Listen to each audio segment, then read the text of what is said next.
فروخت کر دی جائیں تو ٹھیک ٹھاک پیسہ کما لیا جاتا تھا. لیکن بعض صحابہ کو خیال ہوا کہ حج کو تجارت کے ساتھ نہیں جوڑا جا سکتا. میں آپ کی آوازوں کا انتظار کر رہا ہوں کہ کب آپ فل ان دا بلینکس کریں گے تو مجھے لگے گا اب آپ صحیح جاگ گئے. حج کو تجارت کے ساتھ نہیں جوڑا جا سکتا, اس لیے انہوں نے منع کیا. قرآن کی آیتیں نازل ہوئیں, لیس علیکم جناح ان تبتغوا فضلا من ربکم, تم پر کوئی گناہ نہیں ہے کہ جب تم حج کرنے جاؤ تو وہاں اللہ کی روزی تلاش کرو. یعنی جو تجارت تم کر رہے ہو اس میں کوئی حرج نہیں ہے, حج بھی چلے گا ساتھ ساتھ بزنس بھی چلتا رہے گا, اس میں کوئی گناہ نہیں ہے.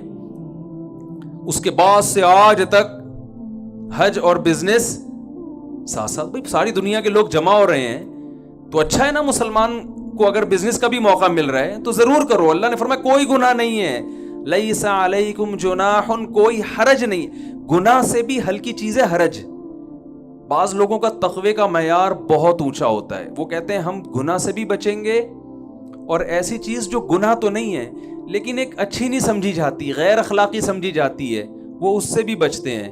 تو اللہ نے یہاں فرمایا کہ صرف اس میں اسم نہیں کہ اسم گناہ کو کہتے ہیں, کہ تجارت حج میں کرنے میں گناہ تو دور کی بات, کوئی حرج بھی نہیں ہے, کوئی غیر اخلاقی غیر شائستہ حرکت بھی نہیں ہے. لوگوں کے تانوں, لوگ کسی کو تانا دینے کی تمہیں اجازت نہیں ہے کہ یار یہ کیا بات ہے, یہاں سے پاکستان سے چل کے مکہ جا رہا ہے تو اس نے کہا چلو یار مکہ میں عربوں کو یہ پروڈکٹ پاکستان کی سستی ہے تو وہاں لے جا کے بیچ دو, کوئی مسئلہ نہیں ہے اس میں, یا وہاں کی چیز یہاں لا کے آپ فروخت کر دیں.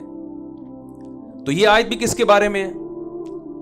تجارت کے بارے میں. یعنی مال کمانے کے جتنے ذرائع قرآن میں ذکر ہو رہے ہیں, بزنس کے علاوہ کسی اور چیز کا ذکر ہو ہی نہیں رہا. اور چلتے ہیں ہم. جب رسول اللہ صلی اللہ علیہ وسلم کو اللہ نے عربوں میں نبی بنا کے بھیجا تو اللہ نے اپنی نعمتیں گنوائیں عربوں پہ کہ بھائی اللہ نے تم پر کیا کیا انعامات کیے ہیں. تو ان انعامات کا تقاضا یہ ہے, شکر یہ ہے کہ تم اللہ کے بھیجے ہوئے پیغمبر پر ایمان لے کر آؤ. ان انعامات میں اللہ نے ایک یہ انعام بیان کیا کہ تمہارے پاس بیت اللہ ہے, اللہ کا گھر ہے جس کے تم رکھوالے ہو. ساری دنیا تمہیں عزت کیوں دیتی ہے کہ تم بیت اللہ کی چابیاں تمہارے پاس ہیں, تو اس کی قدر کرو. اور اللہ نے کیا فرمایا, لِإِيلَافِ قُرَيْشٍ إِيلَافِهِمْ رِحْلَةَ الشِّتَاءِ وَالصَّيْفِ فَلْيَعْبُدُوا رَبَّ هَذَا الْبَيْتِ. اللہ فرماتے ہیں ہم نے قریش پر یہ احسان کیا ہے. وہ احسان میں بھی بتاتا ہوں. اس احسان کا تقاضا یہ ہے, اس کا شکر یہ ہے کہ اس گھر جو بیت اللہ تمہارے پاس ہے اس کے رب کی عبادت کیا کرو. اور احسان اللہ نے کیا بیان کیا, ایلافہم رحلۃ الشتاء والصیف. اللہ نے فرمایا اللہ نے تمہارے لیے تجارت کرنے کے لیے گرمیوں کے سفر کو بھی آسان کر دیا اور سردیوں کے سفر کو بھی آسان کر دیا. بھائی بعض جگہ تجارت سردیوں میں ہوتی ہے اور تاجر گرمیوں میں کیا کر رہے ہوتے ہیں, بیٹھے ہوئے ہوتے ہیں آرام سے, کہہ رہے ہیں یار ہماری جو پروڈکٹ ہے وہ گرمیوں میں سردیوں میں برف بکے گا. بھائی آپ برف کی دکان کھول کے بیٹھ گئے دسمبر میں, ٹھیک ہے نا, اور ٹائمنگ اس کی رات 12 بجے سے صبح 6 بجے تک, تو وہ بکے گی. ہر چیز کا موسم ہوتا ہے نا. تو اللہ فرماتے ہیں ہم نے تم پہ تجارت کے ایسے دروازے کھولے ہیں کہ تم شام کا سفر کرتے ہو بزنس کے لیے, گرمیوں میں بھی کرتے ہو اور سردیوں میں. کتنی بڑی اللہ نے نعمت کے طور پہ بیان کیا, کہا کہ تمہارے لیے بزنس کو ہم نے آسان کر دیا. اس آسانی کا شکر یہ ہے کہ اس گھر کے رب کی عبادت کرو. اس سے پتہ چلتا ہے کہ بزنس کسی کے لیے آسان ہو جانا اور بزنس کے لیے ٹریولنگ آسان ہو جانا یہ اللہ کی بہت بڑی نعمتوں میں سے ایک بڑی نعمت ہے. بہت مشکل ہے بات سمجھانا میرے لیے, آپ لوگ کی تو اللہ نے بڑی ذہانت دی ہے. تو اور ہم چلتے ہیں آگے تجارت کے بارے میں. ہم رسول اللہ صلی اللہ علیہ وسلم کی سیرت میں دیکھتے ہیں, آپ جب بھی مال کمانے کی مثالیں دے رہے ہیں تو تجارت ہی کی مثالیں دے رہے ہیں.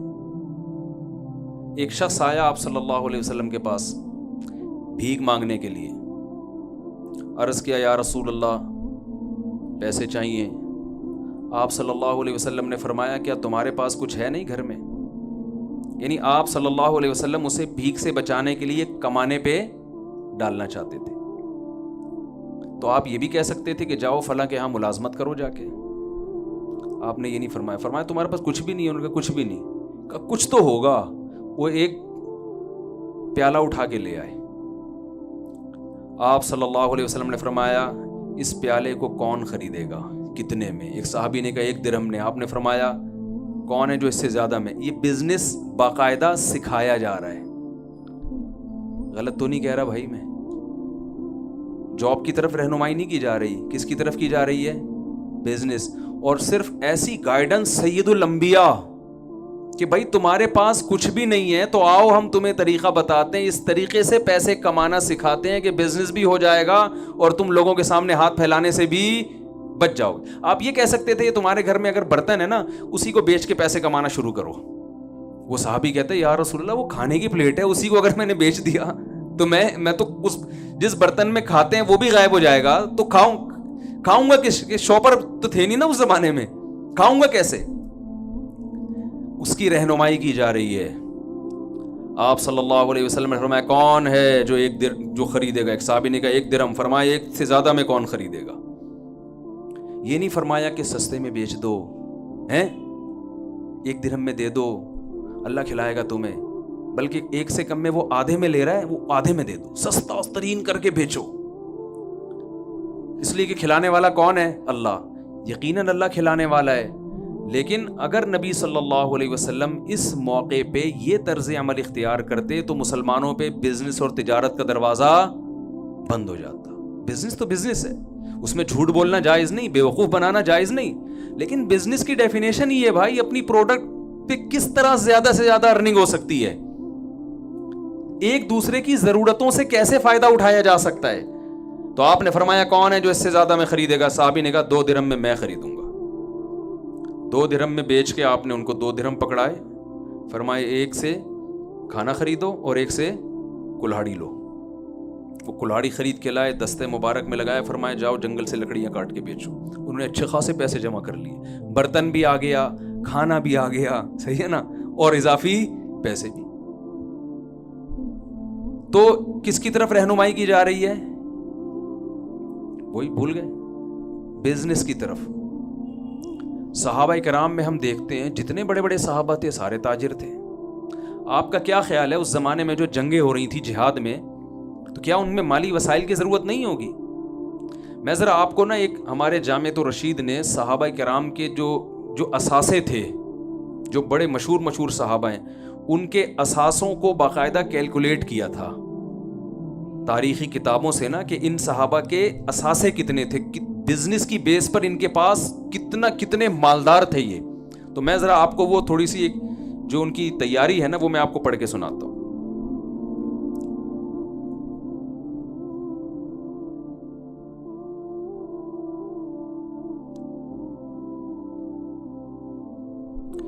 حضرت ابو بکر رضی اللہ تعالی, یہ جامعۃ الرشید نے پوری تحقیق کر کے تاریخی کتابوں سے صحابہ کے اثاثے نکالے ہیں, سرمایہ کتنا کس کے پاس تھا. حضرت ابو بکر رضی اللہ تعالیٰ عنہ کے پاس 40,000 درہم چاندی تھی, جو کہ آج کے حساب سے 58 کروڑ روپے بنتے ہیں. میں سمجھا پا رہا ہوں اپنی بات؟ اتنے بڑے بڑے رتبے والے صحابہ تھے, ان کے اثاثے کتنے تھے؟ 58 کروڑ روپے. حضرت عثمان رضی اللہ تعالیٰ عنہ کے پاس موجودہ دولت کی تفصیل کچھ یوں تھی: 3 کروڑ 5 لاکھ چاندی کے درہم, 1 لاکھ سونے کے دینار, اور خیبر, وادی قرا اور کنویں کی صدقہ کی گئی دولت کی مقدار 2 لاکھ سونے کے دینار. اس کے ساتھ ربضہ کے مقام پر ان کے 1000 اونٹ تھے. اگر ہم ان ابن کثیر کے پیش کردہ اعداد و شمار کو حتمی مانیں تو سونے اور چاندی کی موجودہ قیمت کے اعتبار سے جو حضرت عثمان کے اثاثے بنتے ہیں 11 ارب 90 کروڑ 5 لاکھ روپے. یہ کس کے اثاثے تھے بھائی؟ بولو نا یار, کیا ہو گیا بھائی؟ تو میں آپ کو پیسے کمانے کی ترغیب دے رہا ہوں. آپ پہلے مولوی سنیں گے یار ہمیں پیسے کمانے کی ترغیب دے رہی ہے, لیکن میں اس کو سیٹنگ پہ لاؤں گا ابھی, ٹھیک ہے نا. تو کتنے اثاثے ہوئے؟ 11 ارب 90. یہ باقاعدہ تحقیق ہے, یعنی ایسے ہی نہیں ہے کہ ایسے کسی نے اندازہ. 11 ارب 90 کروڑ 5 لاکھ روپے آج کے زمانے کے حساب سے حضرت عثمان رضی اللہ تعالیٰ عنہ کے پاس جو ایک ریشو تھا نا کہ اتنی مالیت ان کے پاس رہا کرتی تھی. عبد الرحمن ابن عوف رضی اللہ عنہ کا نام بھی آپ نے سنا ہوگا.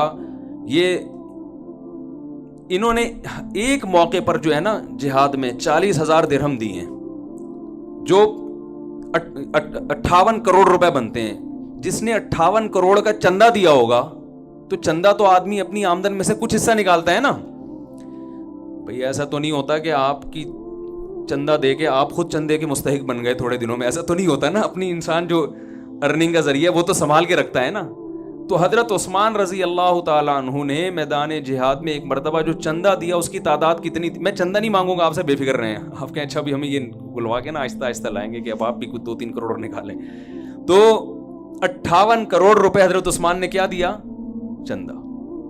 ایسے بہت سارے صحابہ ہیں, یہ پوری ان کی جو ہے تحقیق لکھی ہوئی, میں پڑھوں گا تو کافی ٹائم ہو جائے گا. جتنے بڑے بڑے محدثین ہیں وہ سارے کیا تھے؟ تاجر. خود رسول اللہ صلی اللہ علیہ وسلم نے نبوت سے پہلے کمانے کا جس چیز کو ذریعہ اختیار کیا وہ کیا تھی؟ تجارت. آپ نے پوری زندگی تجارت کی. ہاں بکریاں چرائی ہیں, وہ ملازمت تھی. وہ اس لیے کہ رسول اللہ صلی اللہ علیہ وسلم نے فرمایا کوئی نبی دنیا میں ایسا نہیں آیا جس سے اللہ نے بکریاں نہ چروائی. وہ ایک مصلحت ہے, قوت برداشت پیدا کروانا وہ ایک الگ چیز ہے. لیکن آپ صلی اللہ علیہ وسلم کی جو غربت کو, مسکنت کو اللہ نے دور کیا وہ بھی تجارت کے ذریعے. ابھی قاری صاحب نے سورہ ضحیٰ کی تلاوت کی نا, وَوَجَدَكَ عَائِلًا فَأَغْنَا, اے نبی ہم نے آپ کو غریب اور مسکین پایا سو ہم نے آپ کو مالدار بنا دیا. یہ مالدار کیسے بنایا کہ حضرت خدیجہ رضی اللہ تعالیٰ عنہ کے پاس پیسہ تھا, پیسے کو انویسٹ کرنے کے لیے کوئی ایماندار آدمی نہیں مل رہا تھا. انہوں نے نبی صلی اللہ علیہ وسلم سے نکاح کیا کہ پیسہ میرا ہوگا اور اس پیسے سے کاروبار کون کریں گے؟ رسول اللہ صلی اللہ علیہ وسلم. اس سے اللہ تعالیٰ نے آپ صلی اللہ علیہ وسلم کے مال میں بھی اضافہ کیا اور حضرت خدیجہ رضی اللہ تعالیٰ عنہ کے مال میں بھی اضافہ کیا. تو ہم اگر اس پہ میں بہت کچھ کہا جا سکتا ہے تجارت کی فضیلت پر. اسلام کا جو مزاج ہے, مزاج وہ بھی کیا ہے؟ تجارت کا ہے.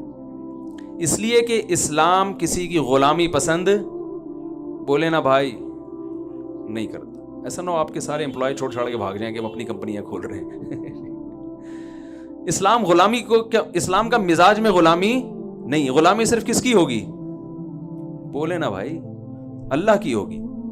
تو آپ بتاؤ, تاجر اپنا کھاتا ہے نا, اپنی مرضی سے آفس پہنچے گا, جب دل چاہے گا دکان بند کر دے گا. ملازم کو یہ سہولتیں ہیں. بلکہ دفتروں میں جو آج کل حالات چل رہے ہیں نا, اس میں تو آپ کو پتہ ہے کہ باس کو مکھن لگانے کے علاوہ کوئی اور کام ہوتا ہی نہیں ہے. پیٹھ پیچھے بیٹھ کے صبح سے شام تک برائیاں کرتے رہیں گے اس کی.